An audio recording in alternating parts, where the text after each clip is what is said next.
Buenas tardes, sean todos bienvenidos a este resumen de noticias de VPI TV. Comenzamos con un anuncio, una jornada nacional de protesta que se va a realizar en todos los estados del país. Todo el sector salud está demandando mejores condiciones en los centros asistenciales y también en las clínicas. Vale destacar que José Manuel Olivares, como presidente de la Comisión de Desarrollo de la Asamblea Nacional, también recibió a un conjunto de organizaciones no gubernamentales y pacientes, todos crónicos, que están demandando también la apertura de un canal humanitario para que existan medicinas que le ayuden a paliar su situación a enfermos de cáncer y pacientes trasplantados. Estas son las informaciones más relevantes. Pero también es imprescindible mejorar las condiciones del medio ambiente laboral, de forma tal que permita ejercer de manera idónea, como lo establecen las buenas prácticas profesionales, conjuntamente con sueldos, salarios y jubilaciones dignas, que permitan vivir y cubrir para sí y la familia las necesidades básicas materiales, sociales e intelectuales como derecho constitucional. Para ello, hemos comenzado una cruzada de actividad en los centros asistenciales a nivel nacional, a fin de visibilizar y comprobar la condición de precariedad en que se encuentran los mismos, además de la difícil e insostenible situación de los trabajadores del sector salud, considerando que el sueldo y salario que devengan no les permite ni siquiera poder trasladarse, alimentarse y cubrir las exigencias y responsabilidades que requiere ser un personal de salud. Por estas razones, los trabajadores del sector salud, profesionales, administrativos, obreros, jubilados y pensionados, exigimos mejores condiciones laborales, sueldos y salarios que cumplan lo establecido en el artículo 91 de la Constitución, referenciado con la canasta básica. Si los insumos de las mismas están dolarizados, entonces la remuneración mensual de los trabajadores del sector salud debe ser referenciada en dólares. No queremos la bonificación del salario. Esto vulnera el derecho laboral establecido en convenios internacionales. Los trabajadores de la salud continuaremos en la lucha por sueldos y salarios y jubilaciones dignas y el derecho a la salud y la vida. Para ello nos declaramos en asamblea permanente continuar con la visualización de la crisis que enfrentan los venezolanos que deambulan por las calles en la búsqueda de una mejor calidad de vida sin que el Ejecutivo Nacional dé respuesta oportuna, adecuada y continua a la escasez de insumos y materiales, así como toda la problemática que afecta al sector salud. Asimismo, anunciamos el inicio de la protesta nacional para el día 17 de abril de 2018, a partir de las 10 de la mañana hasta las 2 de la tarde, en cada centro asistencial donde hacen vida los trabajadores del sector salud, resguardando nuestro servicio de urgencia, conjuntamente con la sociedad civil, familiares, pacientes y trabajadores de otros sectores, por condiciones laborales dignas y constitucionales. Póngase la mano en el corazón, ¿hasta cuándo? Usted tiene todos los millones del mundo y uno aquí muriéndose de hambre, muriéndose por un medicamento. Tenemos que estar en la calle protestando todos los días. No es posible. ¿Será que usted no lo parió una mujer? ¿Quién lo parió a usted? No consigue los medicamentos, no tiene para comprarlo. Es justo, no ha desayunado. ¿Hasta cuándo, señor Maduro? Sí, y soy enfermera y tengo vocación, 25 años en esta profesión y es primera vez en 4 años que estoy trabajando que esto le pasa a los venezolanos. ¿Hasta cuándo, señor Maduro? Y no soy protagonista porque no me gusta ser protagonista, pero esto como profesional de la salud me molesta mucho. ¿Hasta cuándo, señor Maduro? ¿Hasta cuándo? Le echan la culpa al extranjero. Por eso es que nuestros muchachos se van de aquí, por eso, porque no tienen futuro. Este señor puede tener mínimo 40, 45, 50 años, no lo sé. Y le pregunto a él ahorita, él no ha vivido esta vaina en los tiempos anteriores. Ahora sí lo está viviendo este pobre señor. No puede ser. ¿Hasta cuándo van a echarle la culpa al extranjero? ¿Hasta cuándo van a decir que nuestro pueblo no se está muriendo? Y los que creen en este gobierno, los felicito, sigan creyendo, pero es porque no le ha tocado de un familiar. A ustedes no se les ha ido quizás un familiar para el extranjero. Nunca se les ha muerto un familiar por problemas de medicamentos. A mí sí, y tengo un paciente en este momento que no es pantalla. El señor tiene su carnet aquí que es discapacitado y me está diciendo que no tiene dinero, que no puede comprar los medicamentos. Lo acabo de interrogar y me dice que no ha desayunado. A las 11 de la mañana un ser humano en Venezuela que no haya desayunado. No puede ser, y un señor discapacitado no puede ser, señor Maduro. ¡Reaccione, carajo! ¡Reaccione! Le puedo decir en este momento a Venezuela y al mundo que no hay comida en los distintos centros de salud para nuestros pacientes. No hay alimentación. Y cuando la hay, lo poquito que hay, por supuesto, se le da a los pacientes y no se toma en cuenta la patología, que para la recuperación de un paciente es necesaria En el José Ignacio Baldó no hay alimentación y ahí hay un promedio de 150 pacientes que son tuberculosos. Un tuberculoso que no se alimenta, por supuesto, se agrava. Igualmente, hay un promedio también de más de 30 pacientes que son HIV y tampoco tienen alimentación. Entonces son cosas que representan la indolencia, en este caso del gobierno, por el hecho de que ha sido advertido el recurso humano es el que mantiene en este momento los centros de salud. Igualmente en el algodonal se realizó una inversión en la maternidad Herrera Vega. No hay en este caso recurso humano y ya fue visitada por los vándalos. O sea que ahí vemos que no hay política en nuestro sector y se está irrespetando el derecho a la salud y el derecho a la vida. Hoy traemos una comunicación dirigida al Programa Nacional de las Naciones Unidas, al PNUD o a la ONU en sí, para que por favor nos ayuden, no a abrir un canal humanitario, sino a una ayuda humanitaria por el desastre que existe aquí en Venezuela. Una de las funciones de la ONU en el mundo es coordinar las operaciones de socorro frente a los desastres naturales o provocados por el ser humano. Aquí tenemos un desastre provocado por unos seres humanos que no se les pueden llamar tales, que han acabado con los medicamentos, con la comida, con los servicios públicos y lo que es peor, no tenemos los adultos mayores cómo acceder ni a los medicamentos ni a la comida, porque el poco salario que se gana ni siquiera está cumple con lo establecido por la Organización Mundial de la Salud. La Organización Mundial de la Salud establece que un salario de $2 diarios ya es de pobreza crítica y nosotros estamos ganando de pensión 392.000 bolívares, que al costo de hoy de 241.000 bolívares el dólar, eso no llega sino a $1,62 diarios para un mes, cuando la Organización Mundial de la Salud establece que son $2 diarios, es decir, $60 mensuales, y nosotros no ganamos ni 1,62. Y si a eso le sumamos el bono de guerra, como ellos lo llaman, que nos dan a los pensionados y jubilados, que son 157.000 bolívares, eso llega a $2,50 mensuales. Es decir, nosotros no tenemos dinero para comprar comida, ni mucho menos los medicamentos. Por eso el llamado es a las Naciones Unidas a que nos ayuden, ayuden a todo este vasto sector que arranca de los muchachitos que se están muriendo de hambre, que se mueren por desnutrición, hasta estos viejos, nuestros colegas, que nos estamos muriendo de mengua porque no tenemos cómo conseguir medicamentos que no llegan al país. Nosotros quisiéramos que la ONU y cualquier institución que nos quiera ayudar a que a través de las instituciones nacionales o internacionales como Cáritas se encarguen de acceder a ellos. Que nos digan dónde van a llegar los medicamentos para que los viejos bajemos al aeropuerto, bajemos al puerto, vayamos donde tengamos que ir para obligar a este gobierno a que por favor permita una ayuda que ellos son incapaces. ¿Cómo es posible que hoy inventan un bono de la independencia para 10 millones de personas y resulta que hay 3,5 millones de pensionados jubilados que no tienen con qué comer ni con qué comprar sus medicamentos?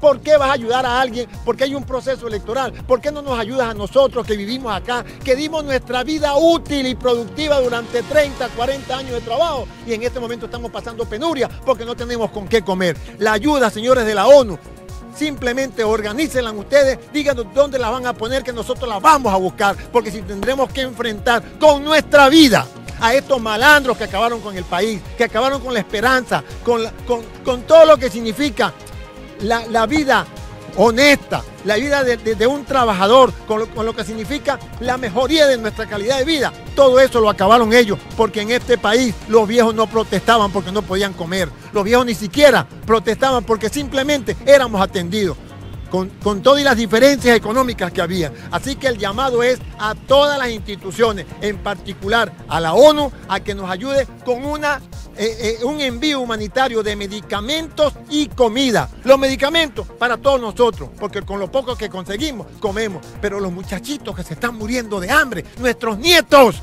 se están muriendo de hambre. Cáritas dice que hay 300.000 niñitos que van a morir porque simplemente no hay comida. En materia política también hubo pronunciamiento del Frente Amplio Venezuela Libre anunciando nuevas acciones.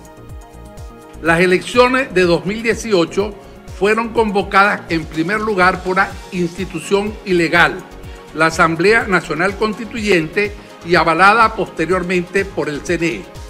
se caracteriza por adelantos y aplazamientos sin justificación del árbitro electoral y respeto a los lapsos que garantizan un proceso confiable con resultados transparentes, y se convocaron sin la debida publicación del cronograma electoral, violando con ello la ley orgánica de los procesos electorales. Las presidenciales se adelantaron casi 8 meses, del mes de diciembre al 22 de abril de 2018, y posteriormente la fecha establecida para el 20 de mayo. Ello en virtud del acuerdo firmado en la sede del Poder Electoral entre la representación del candidato gubernamental y la representación del candidato Henry Falcón, tal y como consta en el Acuerdo de Garantías Electorales. Con dicha convocatoria, el CNE viola la prohibición legal de realizar elecciones del Poder Municipal y Nacional simultáneamente, artículo 82 de la Ley Orgánica del Poder Municipal, así como también el mandato legal de realizar de forma simultánea las elecciones regionales, gobernadores y diputados a los consejos legislativos y las elecciones locales, alcaldes y concejales municipales. Estas violaciones fueron ejecutadas por el Consejo Nacional Electoral bajo instrucción de la Asamblea Nacional Constituyente y avalada por el acuerdo antes mencionado. Señalamos esto porque aquí ocurren un conjunto de violaciones que quienes estarían participando en este mal llamado proceso electoral estarían avalando con su presencia la violación de la Constitución y la violación de la Ley Orgánica de Procesos Electorales. En segundo lugar, el tiempo para la postulación de candidatos, inscribirse e impugnar el registro electoral fue drásticamente recortado a pesar de la mayor complejidad de la elección. Es decir, en un proceso electoral que ahora incluye algo más que la elección del presidente, lejos de incrementarse el lapso, se redujo el lapso.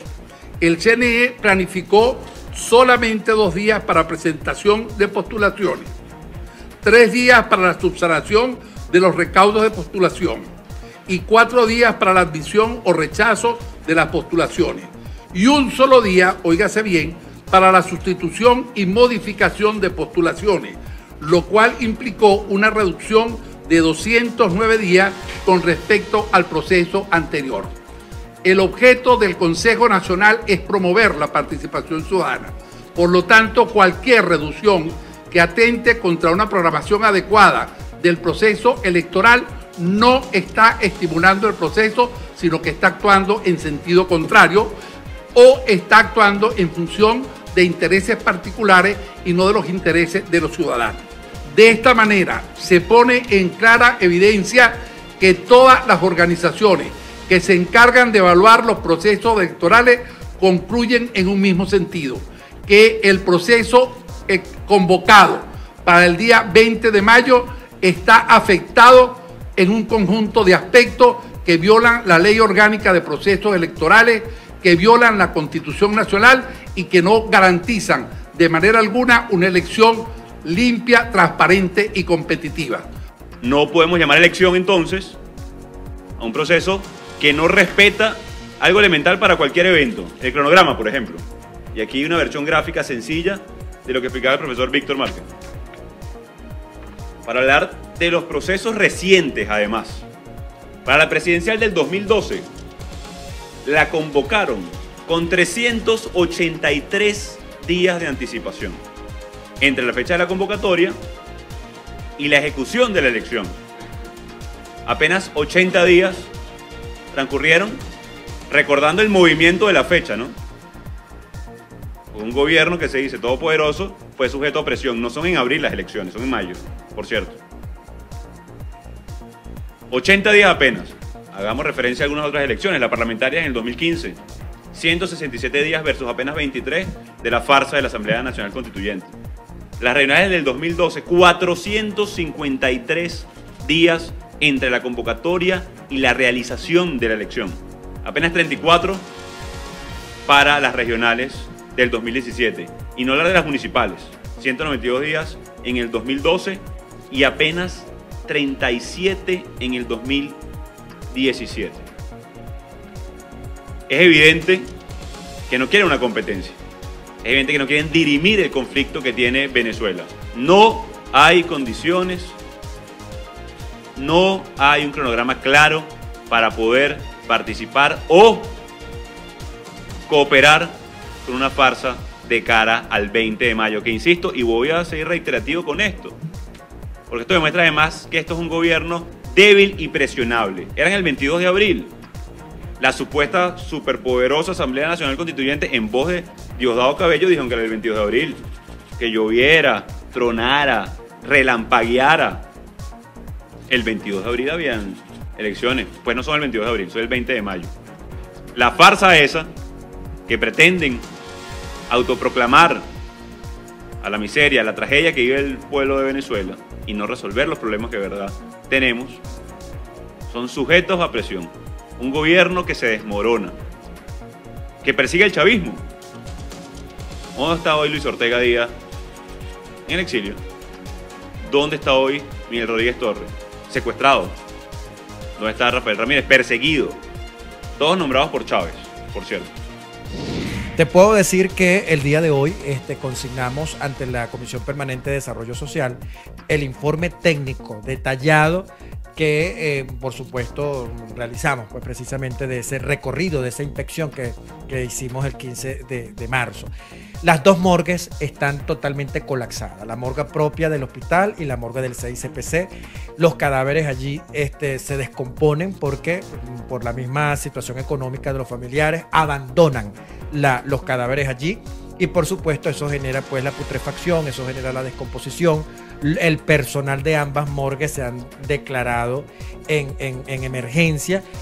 Trabajadores se han enfermado por esto, pues te podrás imaginar, no cuentan con los patólogos necesarios y eso lo pudimos ver recientemente con la masacre en la policía de Carabobo, cómo tuvieron que traer patólogos de otras entidades, de otras ciudades para poder atender a los cadáveres que resultaron pues fallecidos. Ahora, en la ciudad hospitalaria Dr. Enrique Tejera está en crisis en este momento. ¿Okay? La emergencia no está funcionando en su totalidad. Las diálisis, los pacientes de diálisis han fallecido porque no están funcionando los equipos. Toda la ciudad hospitalaria Dr. Enrique Tejera está sin agua, ¿ok? Pero me voy más allá, aguas abajo. Es que toda la red hospitalaria, incluyendo a los CDI, cuentan sin agua. O sea, en Carabobo no tenemos ambulancia, no cuentan con agua la red hospitalaria. En toda la ciudad hospitalaria, Dr. Enrique Tejera, sin agua. Es decir, el tema de los insumos, el tema de las medicinas, el tema de la comida, inclusive para los pacientes, los baños no están funcionando. Por eso, el día, fíjate, importante esta información, el 22 de marzo me recibió en su despacho el presidente de Insalud del estado Carabobo. Se comprometió que le iba a hacer llegar al gobernador Rafael Acaba el informe técnico, porque ellos manejan el informe técnico. ¿Qué estamos solicitando? Se decrete la emergencia en materia de salud en el estado Carabobo. La gente se nos está muriendo. Inclusive en la maternidad Hipólita, que está ubicada en la misma ciudad hospitalaria, le piden agua a las mujeres que le van a aplicar la cesárea y no hay agua para atender. Entonces le piden agua para poder atender. El tema de la emergencia de niños en la UCI. Los médicos hacen, como decimos nosotros acá en Venezuela, recolectas o vacas para poder comprar leche o caldo de pollo para darle a los niños. Es una situación muy grave y estoy sumamente preocupado como diputado de la Asamblea Nacional. Sabemos que la dictadura hoy está más débil que nunca. Estamos entrando en una fase decisiva en la cual tenemos que estar unidos, sí, pero no para pedir unas falsas, supuestas condiciones electorales que no nos van a dar. Porque hay que tener una cosa clara. Un tirano no se somete a la justicia. Eso ha quedado claro. Y un tirano no acepta elecciones limpias y libres para salir del poder.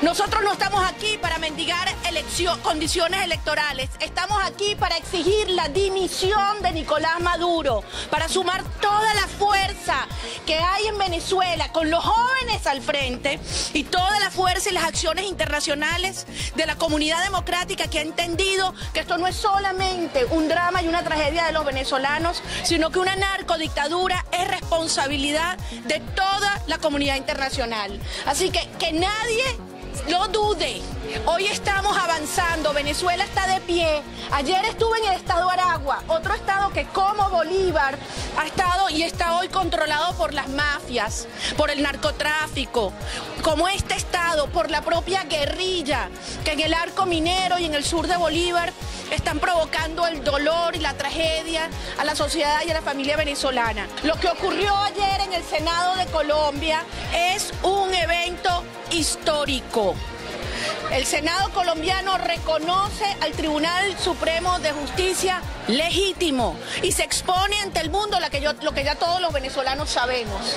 El grado de corrupción y responsabilidad que tiene Maduro y su entorno familiar y político con los hechos de corrupción más obscenos.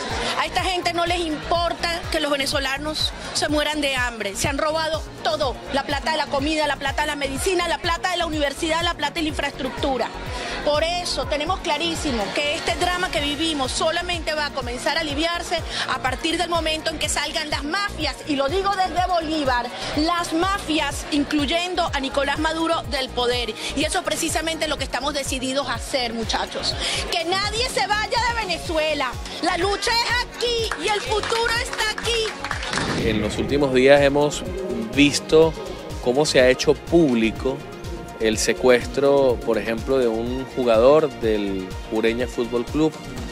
Por las informaciones que tenemos en las últimas horas ya está libre, gracias a Dios está en su casa junto a su familia, pero vemos con mucha atención cómo el flagelo de las desapariciones forzadas viene creciendo en el estado Táchira. De hecho, hemos sostenido diligencias desde el Colegio de Profesores de Venezuela y desde la Fundación Redes con la Fiscalía Superior colombiana en el norte de Santander, y la Fiscal Superior de Norte de Santander nos indica que ciertamente en los últimos meses han encontrado fosas comunes de venezolanos que han sido calificados como desaparecidos en territorio venezolano. Nosotros vemos con mucha tristeza que esto se convierta en una atmósfera social o en una cotidianidad social.